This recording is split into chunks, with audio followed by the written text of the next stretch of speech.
Were you offered the role of Oma Desala? Did you audition for her? I thought about this the other day. I think I was offered the role, but the real reason that I ended up on Stargate is because of my son. Major Stargate fan. It used to be appointment television for us to watch together along with the Seinfeld Oh, you watched show. with him. Oh, we watched together, which is how I even knew about it. And I think that I was going up to Canada to do work on another show. And I think I wangled an invite to go and visit the set. And I think out of that, then they offered me the character. It's something like that. Or we visited the set while I did the character with it. But my son, we still have pictures of us standing in front of the gate together, which is really, really, yeah, because he was probably about, when I first started, maybe 12 or 13 or something like that. Mm-hmm. So I really owe Oma Desala to my son. So yeah. you all guys, Byron's fault. It's all Byron's fault. Yeah. Yeah. So you guys knew who Daniel was and like the journey that he had gone on. Yeah. No, we had been following the show. Yeah. It was something that we did when you made appointment TV, because something was on Friday at 10 or whatever time it was. It wasn't like now where you can just sit down and stream all 10 seasons. Did you? Oh, that's true. We binge all of it. Did you rewatch Maternal Instinct? I did. What did you think of that episode? No, I liked it. It's a quiet show. It's a quiet show. No, absolutely. And I also watched Threads and I watched the whole sort of grouping because before you were hired. Moments. Yeah, no, because I had seen we watched it every week. Right. Okay. So we watched it every week. Yeah. So okay. It's yeah. What were your impressions from that character in Meridian? Who she was and who she was in Maternal Instinct. She's obviously fostering Shifu, the Harcesis child, but by the time that we see her, he's gone and done his own thing and she's back alone again, kind of watching over us on the astral plane. Right. Or however you care to look at it.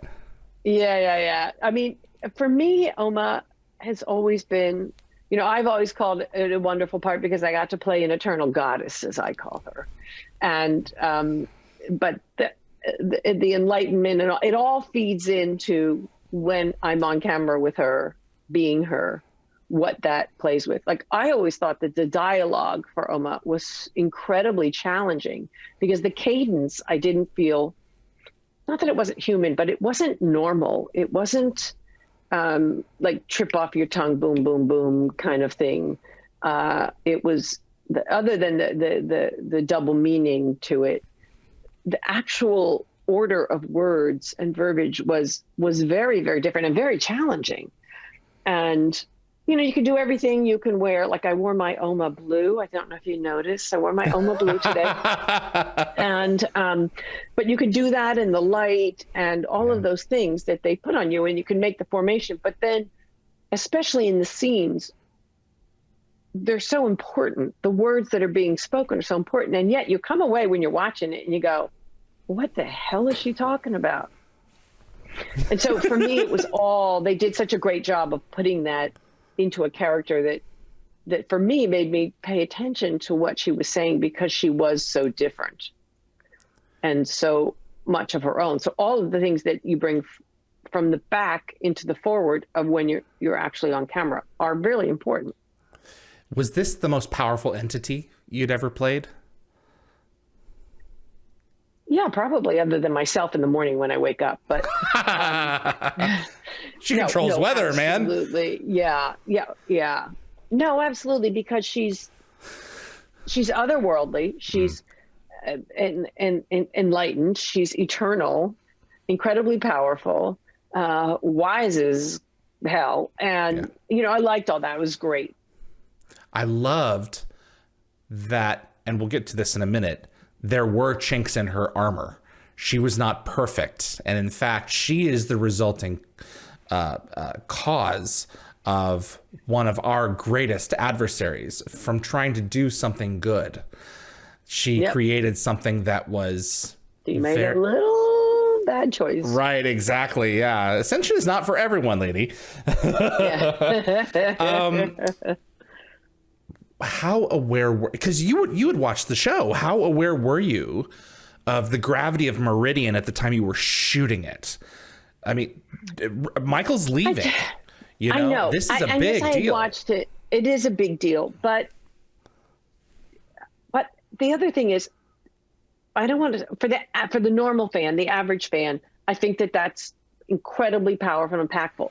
But for my business, deal in reality and fantasy. It's, what I do is not reality. It's fantasy. I'm making it up. I'm making my performances up. I'm bringing them from somewhere. I'm not, as much as I love playing Oma Desala, I'm not Oma Desala in the real world. I play these characters. So for me, I think that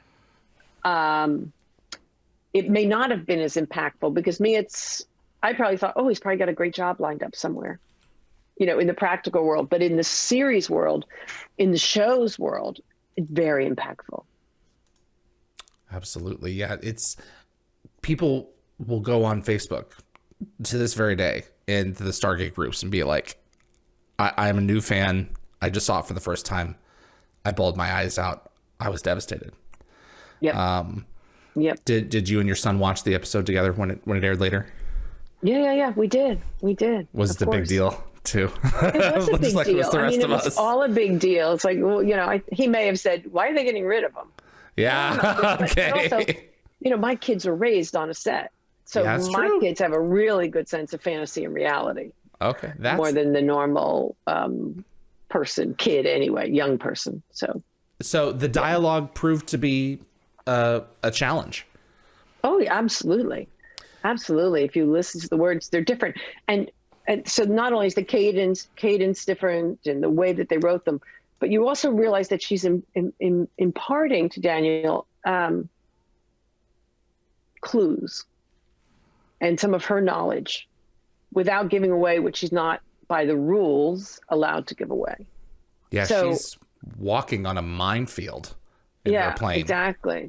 But she doesn't play it that way. You don't sense that from her. Maybe a little bit in threads at the end, but that comes as a surprise, which is nice because the writers did a great job with that. Absolutely. I always wondered how hot were those lights? I don't remember them being terribly hot. Really? But okay. Also, but I'm on a stage, and the stage is a giant place. It's a big space. It's a big space. And so you might be in there in that concentrated moment while you're shooting, but then you can go off and do it. So it's not, the reality of it isn't like you're standing there for years and years and years. And also, I'm really, really good at just tuning out the world as I need to. Turning out the noises on a set or anything that goes and using the lights or whatever it is that I'm given to work with to put that into my character, whatever that means. Thanks for watching this clip from Dial the Gate. You can find the full live stream shows on our YouTube channel or visit dialthegate.com for the complete schedule. See you on the other side.